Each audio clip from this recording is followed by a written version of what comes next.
Hi friends, mutton நல்லி பிடிக்காதவங்க யாருமே இருக்க மாட்டாங்க. குழந்தைங்கள்லேருந்து பெரியவங்க வரைக்கும் எல்லாருமே மட்டன் நல்லி தேடி தேடி சாப்பிடுவோம். ஸோ அது பார்த்திங்கன்னா நம்ம எவ்வளோ தான் வேக வச்சுருந்தாலும் உறிஞ்சும் போது வர்றதில்ல. நம்ம தட்டி தட்டி பார்த்துட்டு கடைசியில் அதுக்குள்ளே இருக்கிறத நம்ம எடுக்க முடியாமல் கீழே தான் போட்டுருவோம். ஸோ இப்போ பார்த்திங்கன்னா அதுக்கு வந்து ஒரு ஸ்பூன் இருக்குது. ஸோ இது பேர் பார்த்திங்கன்னா போன் மேரோ ஸ்பூன். இந்த ஸ்பூனை வச்சு நம்ம நல்லி எலும்புக்குள்ளே இருக்கிறத அதை ஈஸியாகவே எடுத்து கொடுக்கலாம். குழந்தைங்களுக்கும் எடுத்து கொடுக்கலாம்.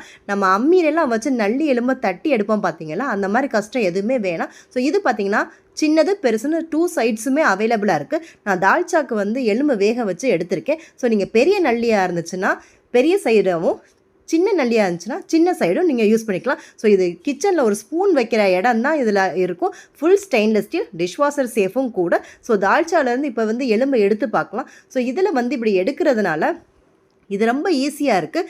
நல்லி வந்து நம்ம ஆம்லெட் போட்டாலும் சரி, குழந்தைங்களுக்கு இதெல்லாம் எடுத்து கொடுக்கும்போது பார்த்திங்கன்னா அது ஈஸியாக இருக்கும். ஸோ இப்படி வந்து பிக் பண்ணும்போது பார்த்திங்கன்னா கொஞ்சம் கொஞ்சமாக தான் நல்லி வெளியே வர்ற மாதிரி இருக்குது. ஸோ ஆப்போசிட் சைட்லேயும் பார்த்திங்கன்னா நல்லா வெந்துருங்கும் போது நம்ம ரிவர்ஸ்லேருந்து இப்படி நம்ம உள்ளே வந்து இன்சர்ட் பண்ணோம்னா நல்லி வந்து அப்படியே எடுத்துகிட்டு வருது. ஸோ இது செம்ம யூஸ்ஃபுல்லான ப்ராடக்ட்டு. ஸ்பூனை பார்த்திங்கன்னா நம்ம நண்டுக்குள்ளே இருக்கிற ஃப்ளஷ் எடுக்கவும் யூஸ் பண்ணிக்கலாம்.